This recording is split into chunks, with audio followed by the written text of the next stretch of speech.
A mighty alien army lands on a primitive planet, ready for an unforgiving battle. But just when they believe victory is within reach, strange events unfold and death strikes from invisible enemies. Who is behind this deadly war? Before continuing the story, tell me which city you're watching from. I want to know how far this video has come.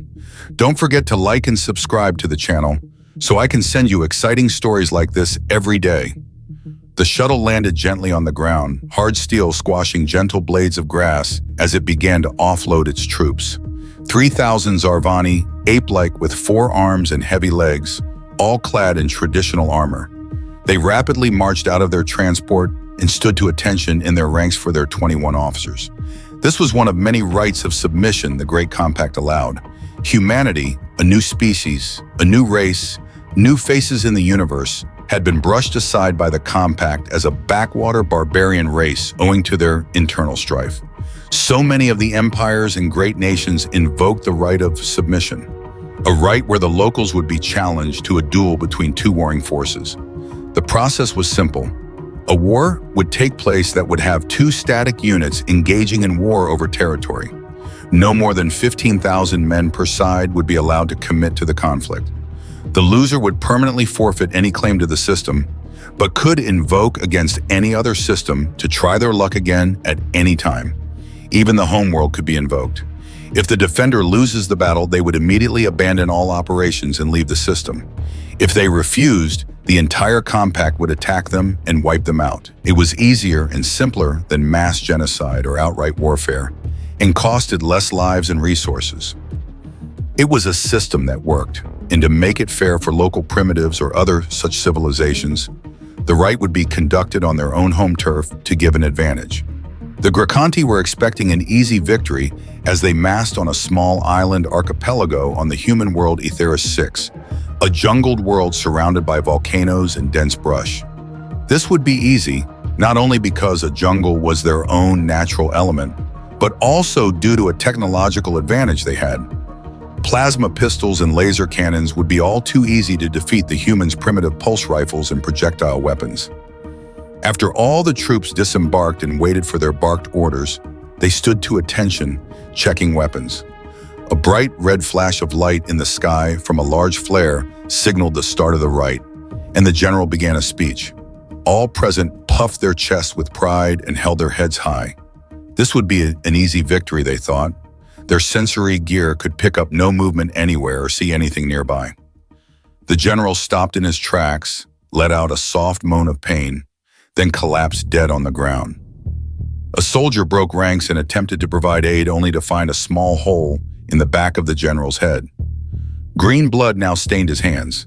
He screamed out they were under attack just as his squad captain let out a small squishy noise, splattering blood on the poor sod behind him, then fell to the floor, dead. Panic gripped the unit as they sprinted for cover and began looking for targets, only to find none. A few moments passed with naught but silence. No more deaths, no nothing. One officer poked his head out to check for anything and instantly died as a bullet went into his eye. The group began to panic fire into the trees on the mountain to try cover. 6 more men died from bullets, each one a perfect shot right to his head. Even though these men wore helmets that easily deflected shots in most cases, the bullets just pierced straight through. The panic fire continued for a bit longer, and a few officers braved the firing line, calling to stop. A few tense moments followed, and no more death happened. The officers rallied their troops and sent them into the trees. They found nothing, no ammunition, no tracks, no traces. Most of the soldiers ran into the jungle and experienced an eerie silence with not even birdsong in the air, nothing but the quiet hum of the wind and the soft rustling of leaves. To secure their way back, a squad of 100 men guarded the transports. A retreat meant a loss could be learned from. There were 100 transports, all of them in the air, hovering gently a few feet above the ground, and a squad of 400 to guard them. A loud thud was suddenly heard in the distance shortly before one transport was instantly destroyed, going up in a massive fireball. A few of the men nearby were incinerated or blown back by the explosions. Seconds later, another impact blew the engine clean off another transport, causing it to spin uncontrollably, taking out 2 more transports in the process as it crashed into them. Panic gripped the men on the ground as 2 more transports were hit, one of which landed on a screaming officer who was unfortunate enough to be trying to calm his troops down in the precise wrong spot. Suddenly, mass explosions and random detonations began occurring in the mountain. The unit of 400 sent to scour the mountainside was now panicking, firing wildly into the trees as they suddenly detonated, legs and arms suddenly being severed. Now beset on 2 fronts, the transports were easy prey, and one shell perfectly hit the cockpit, killing the pilot who slammed it into the ground, crushing a squad of 6 men. By the time any officer had collected himself enough to give any orders, the mountain unit was all dead or dying, and only 7 of the 100 transports were still flying. An order to retreat was given, and the transports fled. As they ascended into the sky, a streak of smoke suddenly emerged from the mountains surrounding them. Every transport was hit with a missile strike that came out of nowhere. First 5, then 8, then 10 missiles, each aiming for a transport streaked across the sky. No transport survived the attack, and now the army was stranded, trapped fighting an enemy they didn't understand, nor could even see. The officers wisely assumed that the mountains had traps or other such means to dissuade attackers. The only real road through was the roads. This was a bad idea, as the officers later found out. Smartly, however, they ordered their men to stagger formation and space themselves to defend against explosive attacks like those seen in the mountains. The force was now stranded and had lost a total of 300 of the 3,000 men. They still had plenty of strength and carried on. The army marched on. A group of 400 or so crossed a long bridge leading to the larger island in the archipelago chain. This army was just about to cross a bridge when a massive explosion rocked the front and rear simultaneously. The bridge at both ends suddenly collapsed, trapping the army where it stood. They collected themselves quickly and began to look for any trace of their targets. Nothing. The 2 officers that were there hid carefully, using their soldiers as cover. The army was now trapped 400 feet in the air on a bridge over a raging river. Any man who fell in the river was condemned in those merciless rapids if they aren't crushed by the falling bridge or killed by the explosion. 2 more explosions suddenly racked the column, again at both ends of the bridge. Then 2 more explosions, again at the same point, the north end of the bridge collapsing, the south end of the bridge collapsing after a 3rd explosion. An officer was about to give an order when an explosive shell landed directly on his head, detonating such that any soldier not caught by the blast was splattered with fragments of his bones and armor, or splattered with a shower of his blood. 2 more explosions, followed by a further bridge collapse, marked the end of the bridge army as the last 2 segments of the bridge collapsed, condemning all to a watery or messy grave. That one failure marked the death knell. With only 4 of its original 21 officers and only had 1,000 of its original 3,000, still plenty of strength, an army of 400 marched south from the bridge and made their way through what looked like an industrial area or some kind of logging storage yard. They spotted movement in the camp and charged forth, firing wildly as both a cover for their advance and a means of intimidation. They went in and gathered around a strange idol. It was a strange ape-like creature, or at least a faux approximation of one, sitting on a box while holding 2 strange circular metal devices. It appeared to be a children's toy of some kind. The army carefully scanned the local area and found nothing but this strange idol. One soldier, seemingly out of curiosity, picked up the toy and it began to emit a shriek and banged its metal objects together, making a ringing noise. The toy had a string attached to it, and as it was picked up, a whir, then click, noise was heard. As the soldier looked at the string, he realized the monkey was sitting on a box of explosives. Demolition charges placed at key locations all across the yard suddenly detonated. Any man that was left alive began to panic and run, followed by being quickly shot and killed by a bullet from nowhere. 200 men died, 3 officers left, an army of 400 moving towards an outpost seen from the skies, a long road towards it. Every few paces the army took, 2 or 3 men would receive a bullet and fall dead. The army would stop, raise their rifles. Someone would open fire at the sight of movement, and then after a barrage of fire would stop.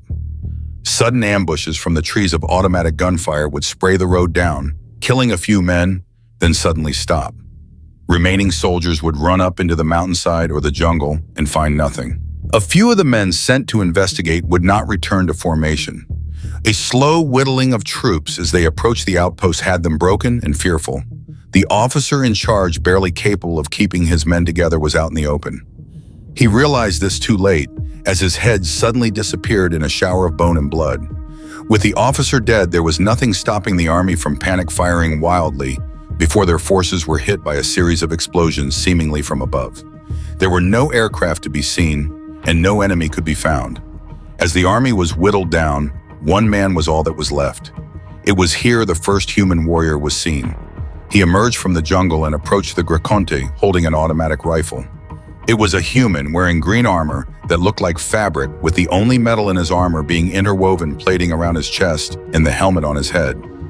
The Graconte, still in a panic, tried to open fire, only to realize his rifle's plasma charges were spent from his wild firing.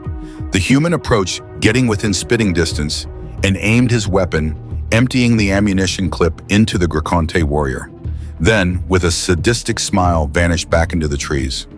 An army to the west, a force of 300, met a sudden and messy end as they encountered a human military vehicle. A single military vehicle met them in an open field, an ugly, boxy-looking thing on primitive tracks with a single turret-mounted gun. Officers were unnerved by it. Its gun was strange. It had 8 barrels that spun around. On registering a threat, the vehicle charged at them and began firing. The army had fallen into a perfect trap, and the vehicle's gun began spraying thousands upon thousands of rounds into the army's forces and slaughtering every man there. Plasma weapons fired at it would be too slow, and the vehicle's speed would allow it to ignore them as it moved. The armor plating was mirrored or polished, so laser fire would bounce off it harmlessly. The battle lasted barely 2 minutes as the machine flanked the army and hit their broadside. An army of around 100 had come across terrain too difficult to traverse and had fallen back to their entry point, only to find a smoldering graveyard of their comrades. Incensed by this dishonor, they moved west to the bridge. Their existence was short-lived. A few strange cylindrical objects suddenly appeared at their feet and began to spew out smoke, obscuring their view. A scene of terror and horror followed, making men panic and run. The sight of a human using a device known as a flamethrower was a scene reminiscent of their ancient history of a god of hatred and vengeance that plagued them millennia ago. The sight caused many to flee, only to be immediately killed by a bullet from the blue.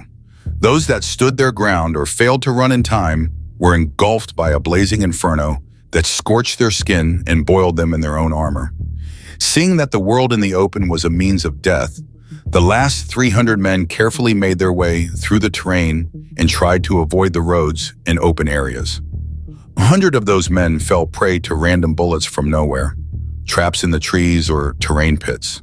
The last remaining officer in the group hit a pitfall trap, and the soldiers with him panicked and fled into the trees as they saw him face up in the trap with his body turned into a literal pincushion. The remaining 400 or so were picked off by snipers or fell prey to traps and mines. By the time it was over, a group of 10 were left, 10 out of 4,000. Those 10 were now cowering in fear in the middle of a field. One soldier, seemingly now insane, called his enemy to show themselves, fight like real warriors. Their panicked firing had expended all of their ammunition, and they only had blades to fight now. They towered over the humans, though, so it meant nothing. They would win. The soldiers stood in a circle and taunted their enemy to show themselves. A sudden spray of blood showered one soldier as 9 of the 10 men suddenly dropped dead from a bullet. The remaining soldier screamed in rage and terror as he frantically wiped his face clean of his brother's blood. He screamed at the locals to show themselves, daring the humans to face him in combat. He heard a rustling noise, and suddenly 24 humans appeared seemingly out of nowhere. Each was wearing a selection of bushes and face paint, making them blend in perfectly in the brush. Each one armed with a high-caliber weapon. Before the soldier could do anything, a bullet blew one of his kneecaps off, severing his left leg from his body. He writhed in pain for a few moments before one human came up to him with a large-caliber pistol and finished him off. The Graconte Armada present in the system recorded the entire event and frantically turned tail. As the ships moved, they screamed in terror as they realized that humanity's navy had deployed a massive array of limpet mines directly in their path while they were distracted. As each mine, a kiloton-level nuclear warhead, magnetically attached itself to each hull 100 times over, a message was sent on an open comm. Pity the poor little children who think fancy guns and big ships make them strong. Make sure you tell the galaxy what happened today. We will be waiting for them, and we will leave no witnesses. The limpet mines detonated, obliterating the entire armada. The only vestiges of the Gracanti starship fleet disintegrated into pieces of nothing but slag and wreckage. The only survivor was a barely functioning frigate that only took one hit from the detonation. Humanity let it escape. For what reason, the galaxy would never know. The galaxy saw the recording. The compact forbade any future rights against humanity and forbade traitors from their space. Many armadas and starship fleets endeavored to try to gain vengeance and retaliate. These fleets were never heard from again. And so the battle of humanity against the alien forces has come to an end, but the story will remain with us. Through this tale, we see the hidden strength within each of us, not always from weapons or technology, but from willpower, unity, and the ability to overcome adversity. Humanity, once underestimated, has shown the entire galaxy that they are not weak, but formidable warriors. Thank you for watching this story. If you found it interesting and want to discover more exciting tales, don't forget to hit the subscribe button and turn on the notification bell so you won't miss our latest videos. Share this video with your friends and family, and join us for more thrilling adventures full of twists and surprises. Thank you so much, and we'll see you in the next video.